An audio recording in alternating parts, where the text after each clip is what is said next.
Happy now to turn to David Newns, head of the SIX Digital Exchange, a company, of course, which needs no introduction. Very glad to have him back again, also on RULEMATCH Spot On. David, welcome. Thank you, Ian. It's a pleasure to be here again. You've been coming up here to St. Moritz at the Crypto Finance Conference for several years, watching the innovation in the space, seeing what things are happening, building on some of those innovations and adjacent to some of those. Just give us a sense of what the sentiment is, what the focus is this year, maybe compared to some previous years. Well, it's been very interesting to have this conference as an opportunity to take the temperature of the industry, but also it's a really good insight into what the market is going to look like, or what people expect the market to look like for the coming year. So each time I've come, it's been at a very different point in the sort of in the evolution of the digital asset and crypto ecosystem. So in 22 when I first came, it was relatively sort of buoyant and optimistic, with great expectations. When I returned a year later, obviously it was under a significant cloud. It was essentially the middle of the crypto winter. FTX had happened, Terra Luna had happened, so there was a definite feeling of sort of not doom and gloom, but certainly not the sort of buoyant sentiment back to reality. And a bit less of sort of ebullient perhaps than previously. Last year was completely transformational because it was during the conference that the Bitcoin ETFs were announced, and it was so there was tremendous anticipation at the conference about that occurring, and a pretty strong expectation that that was a done deal. But clearly, really quite exciting to be here amongst this audience or this group whilst that was announced. This year, again, huge sort of tailwinds have now been felt off the back of what occurred last year, with the subsequent run-up of and the sort of at the beginning of another bull market for crypto, and now all eyes are on the US with expectations around what the new administration will do, given its very highly publicized pro-crypto stance that came out of the election. So at this time, it's like, what's going to happen on Monday, and I think varying degrees of optimism, verging on sort of on perhaps sort of utopianism when it comes to the sort of things that we'll see out of the environment in the US. And I think if you look at this, now this is not me being original here, I really like the metaphor that it's as if the crypto and blockchain ecosystem was like a new country that emerged in 2008, but was under a sanctions regime for the subsequent years, and despite being under sanctions, still managed to generate a GDP of a market capitalization of 3.2 trillion.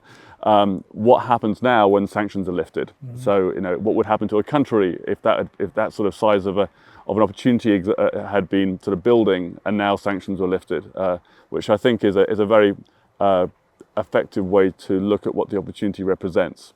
Many opportunities, however, still keeping the feet on the ground. And absolutely, I think there's the flip side of it is that there's a lot of people at this conference who have deep experience in the legislative process and the policy process in the US, and are much more aware of what can and cannot be done, and in what sort of time periods. And there is clearly a concern about how much can be delivered in what sort of time frame, and what that would mean in terms of satisfying the expectations of those very enthusiastic pro-crypto individuals or groups of people in the US who have been so excited and have been helping drive crypto to the heights that it has achieved recently in terms of all-time highs of Bitcoin and so on. Diving down into just one topic, it seems to be, at least from our conversations with other guests that are going to come on the program, a bit hot right now, but I also know that SDX is very well positioned there. Custody, collateral management, some of these bigger pieces of the puzzle for bigger institutions that are coming into the space, whether it's in crypto assets or digital assets or a combination of both. How do you see that, and what are your expectations around that? So I think you're right in that this is an area of tremendous interest at the moment. There's two things that I would point out. One, which is, I think, not original in any way to me, but something that we're seeing in the market, which is the transformational effect of crypto as collateral in the trading context. So with the joint venture we have in Singapore with SBI Digital Asset Holdings, the AsianX exchange, which is a crypto derivatives, cash and securities tokens exchange project that we have. We've seen the appetite and the use case related to leveraging crypto as collateral for trading on margin, for derivatives trading.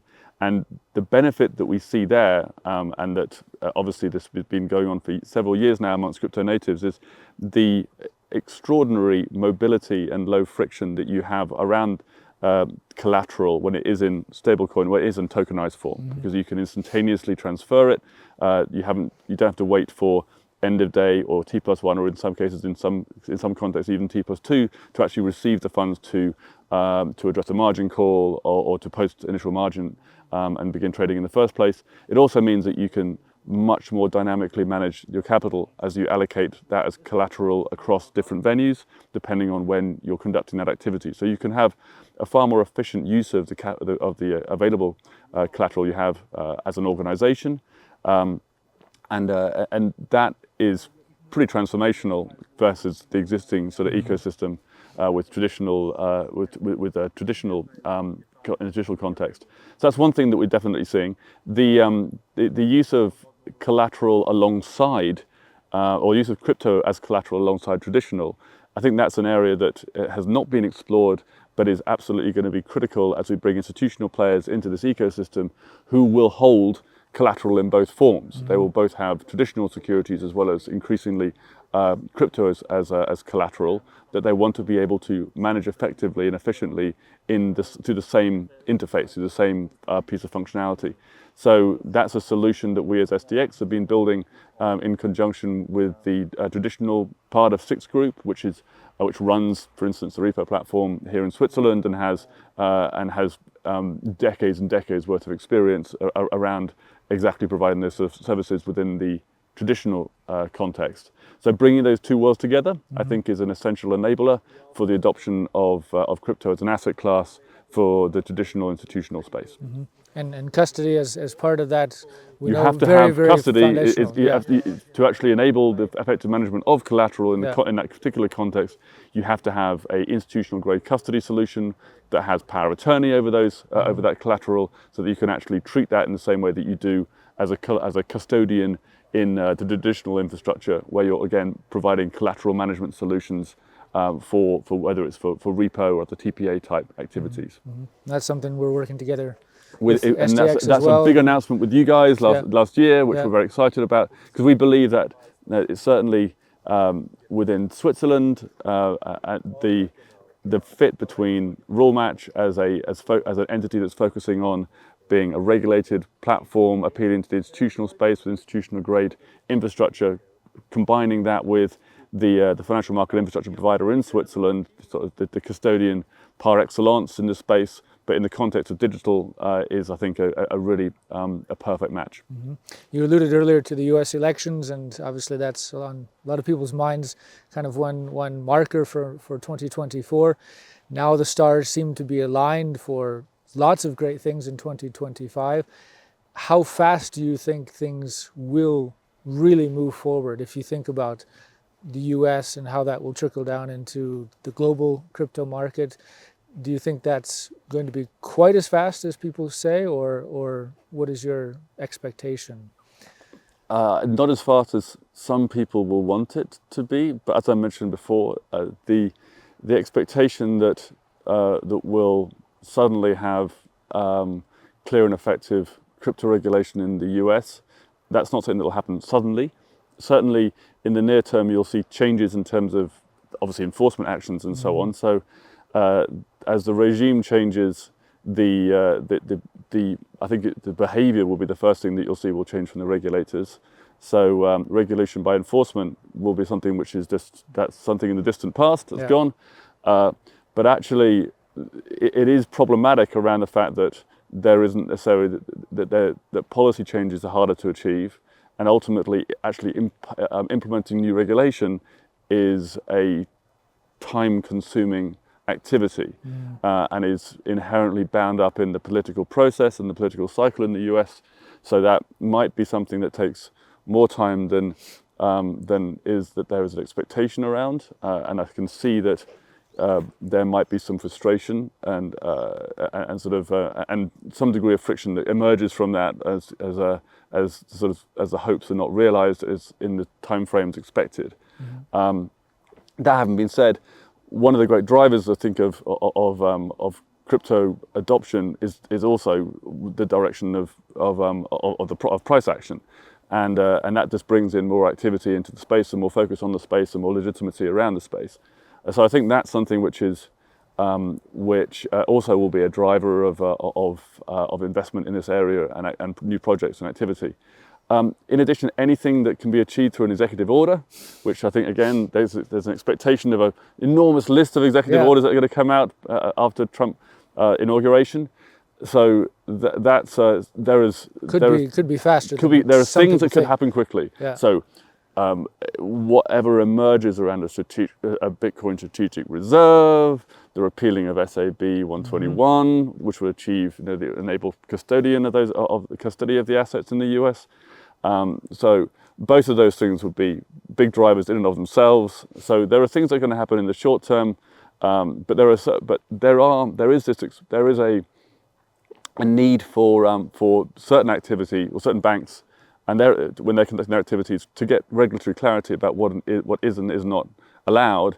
And I think that there is definitely a segment of banks and large institutions whose arrival would be really substantial, who will wait until they actually see the regulations and know when they're going to be implemented before actually making substantial plans around them.